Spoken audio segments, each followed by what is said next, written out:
से निकलते हैं, बात अगले चुनावी राज्य मध्य प्रदेश की कर लेते हैं, जहां कल से कांग्रेस की तैयारी पूरी है जन आक्रोश यात्रा की, और मकसद इस यात्रा के जरिए शिवराज सरकार को करप्शन के मुद्दे पर घेरना है। एबीपी न्यूज के पास कांग्रेस की यात्रा के उस रथ की तस्वीरें हैं। कल से यात्रा निकाली जाएगी। तस्वीरें रथ की आप देख रहे हैं। राज्य के 7 अलग अलग संभागों से ये यात्रा निकाली जाएगी। यात्रा में पार्टी के बड़े नेता भी शामिल होंगे। यात्रा की जिम्मेदारी 7 क्षेत्रीय नेताओं के कंधे पर। कांग्रेस के नेता जीतू पटवारी, गोविंद सिंह, अरुण यादव, कमलेश्वर पटेल, अजय सिंह, सुरेश पचौरी, कांतिलाल भूरिया को यात्रा की कमान दी गई है। ये 7 यात्रा अलग अलग जिलों से होकर गुजरेंगी।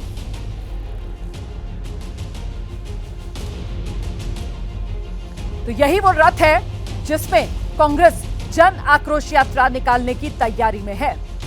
7 अलग अलग रूट से कांग्रेस की ये जन आक्रोश यात्रा, मकसद शिवराज सरकार की घेराबंदी का।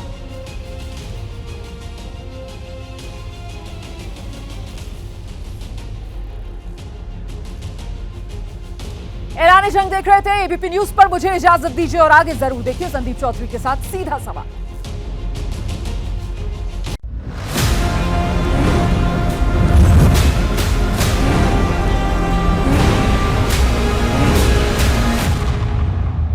नमस्कार, एबीपी न्यूज पर हाजिर हूं मैं रुमाना इसार खान। शुरू हो गया है 5 राज्यों का सबसे बड़ा चुनावी बुलेटिन। ऐलान जंग देख रहे हैं आप।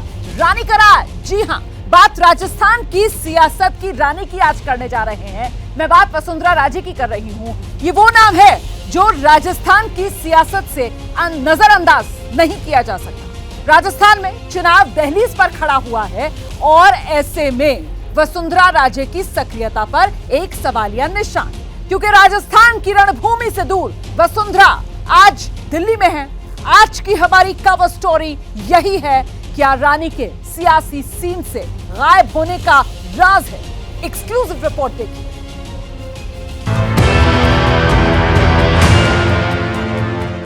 क्या रानी नाराज है?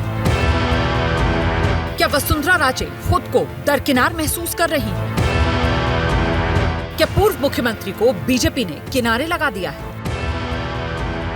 राजस्थान से लेकर दिल्ली तक के सियासी गलियारों में इस सवाल के जवाब तलाशे जा रहे हैं। कुछ दिनों बाद ही राजस्थान में विधानसभा के चुनाव होने हैं और जिस चेहरे को प्रदेश की गलियों में पार्टी के लिए माहौल बनाना चाहिए, वही चेहरा न सिर्फ पार्टी के कार्यक्रमों से दूर है बल्कि सक्रिय भी नहीं। रग में राजस्थान, रग रग में है सम्मान, रग रग में राजस्थान, रग रग में है सम्मान। खोया जो सम्मान वो फिर से लाना है, खोया जो सम्मान वो फिर से लाना है। परिवर्तन लाना है, परिवर्तन लाना है, परिवर्तन लाना है, परिवर्तन लाना है। सत्ता परिवर्तन के लिए प्रदेश में बीजेपी अलग अलग जगहों से यात्रा निकाल रही है। पार्टी का हर छोटा बड़ा नेता इन यात्राओं में शामिल हो रहा है। दूसरे राज्यों के नेता भी बीजेपी के पक्ष में माहौल बनाने पहुंच रहे हैं। लेकिन यात्रा को झंडी दिखाने के बाद से वसुंधरा ना तो यात्रा में नजर आ रही हैं, ना ही जमीन पर एक्टिव है। ये 4 तस्वीरें देखिए जो राजस्थान में बीजेपी की 4 परिवर्तन यात्राओं की तस्वीरें हैं। 5 सितंबर को चौथी यात्रा को नितिन गडकरी ने हनुमानगढ़ से रवाना किया। तीसरी यात्रा को राजनाथ सिंह ने जैसलमेर से रवाना किया।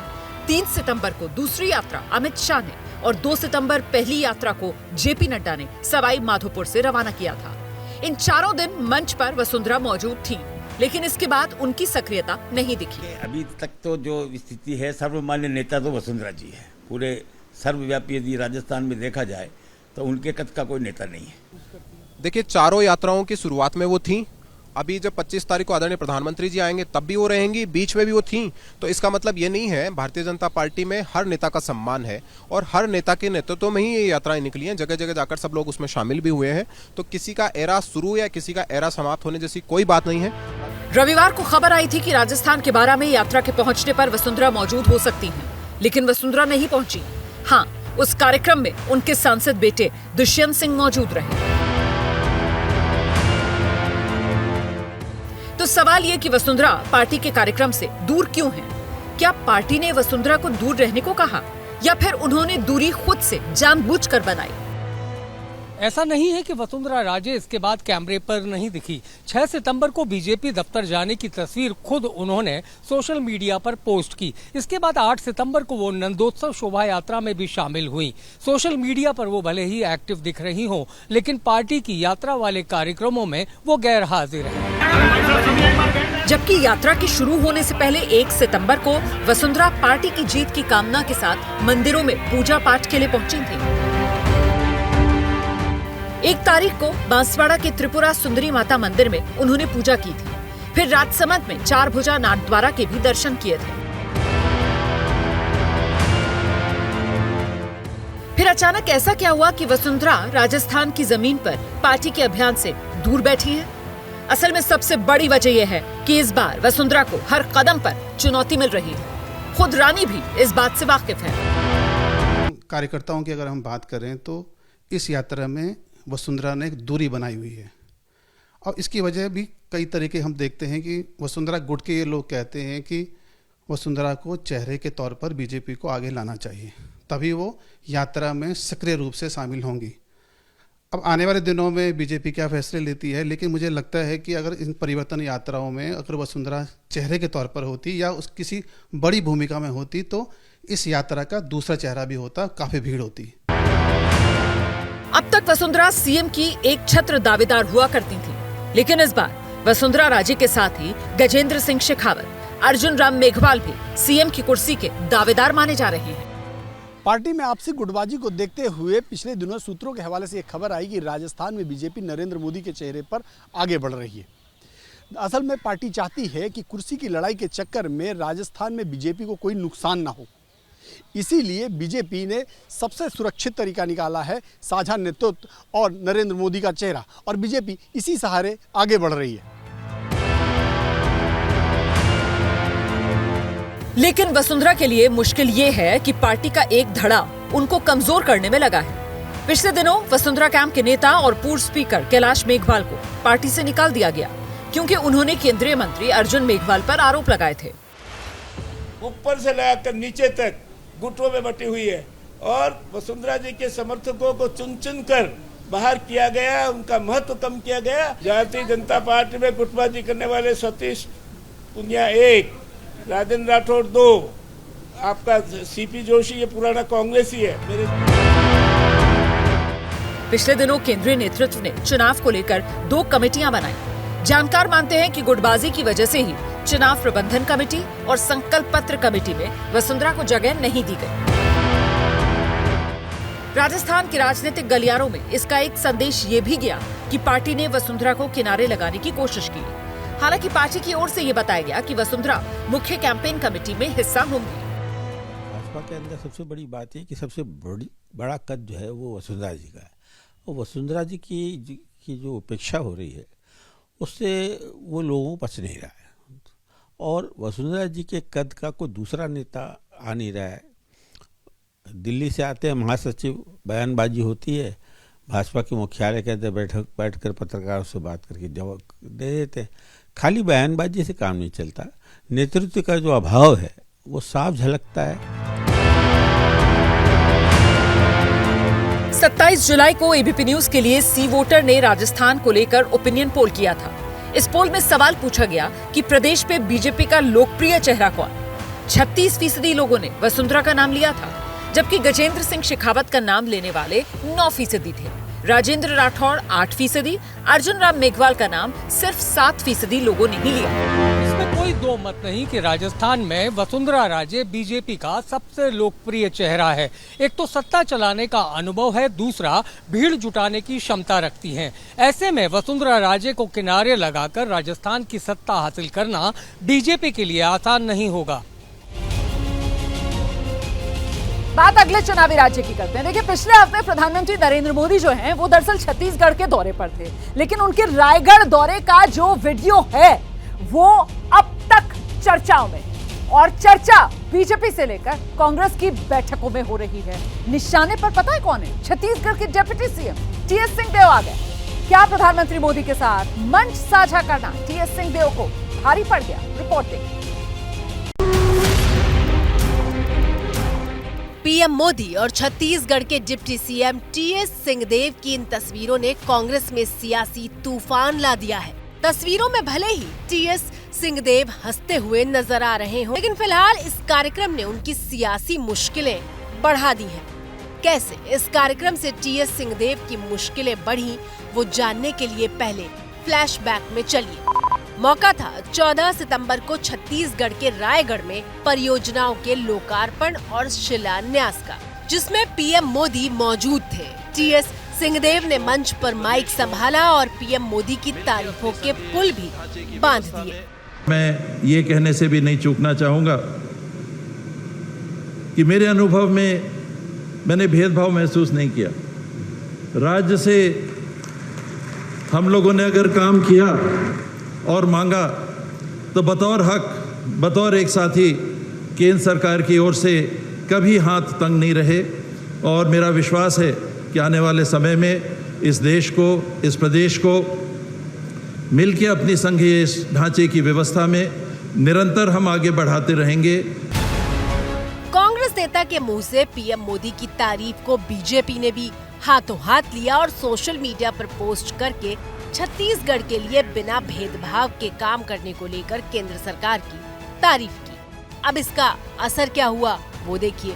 ये तस्वीरें हैदराबाद में हुई कांग्रेस वर्किंग कमेटी की बैठक की है। बताया जा रहा है कि इस बैठक में कांग्रेस अध्यक्ष मल्लिकार्जुन खड़गे ने सिंहदेव की क्लास ले ली।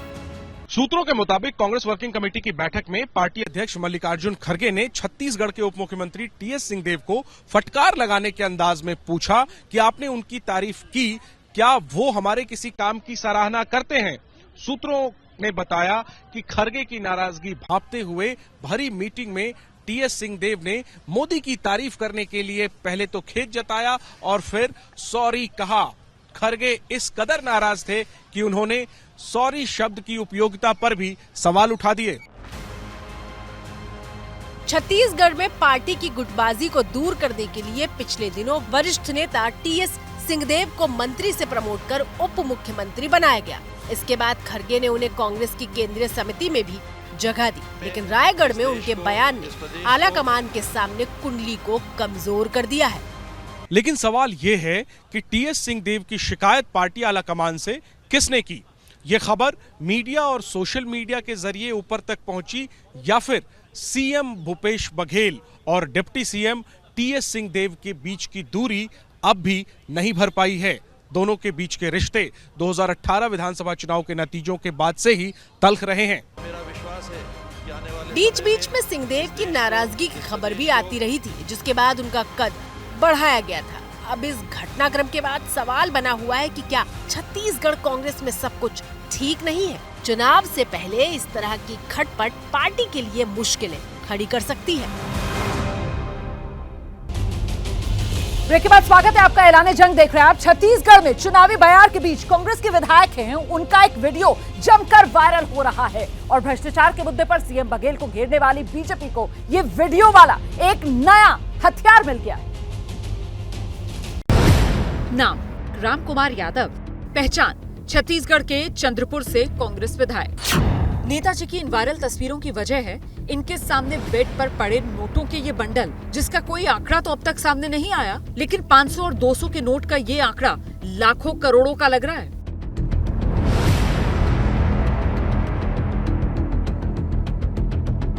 वीडियो में कांग्रेस विधायक राम कुमार यादव सोफे पर बैठे हैं और उनके साथ एक और शख्स नजर आ रहा है जिसने गले में कांग्रेस का पटका पहन रखा है। इसके अलावा 2 और शख्स कमरे में मौजूद हैं, जिनमें से एक वीडियो बना रहा है।